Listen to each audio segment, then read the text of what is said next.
Division में को ख़ासि जमात अहले सुन्नत जी नुमाइंदगी कंदे ऐं इहो ॻाल्हि इंतज़ामिया खे बावर कराइणु चाहियां थो। उमरकोट शहर हिकु अमन जो ख़ितो आहे। हिते हिंदू मुस्लिम हिकु अहसन तरीक़े सां रही रहिया आहिनि। बजाए मज़हबी इंतिशार फैलाइण खां इन खां बहितर आहे कि मुहबत जो ऐं दर्स ॾिनो वञे।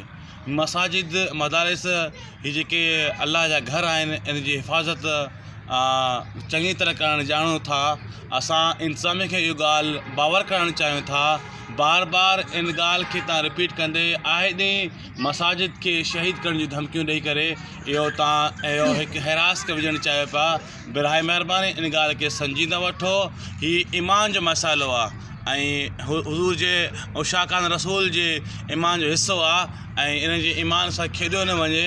तमामु तर इंतज़ामिया खां इहो आऊं इल्तिजा कयां थो इन मसाइले खे संजीदा वठी इन मसाइले खे अहसन तरीक़े सां हल कयो वञे। अस्सलामु अलैकुम।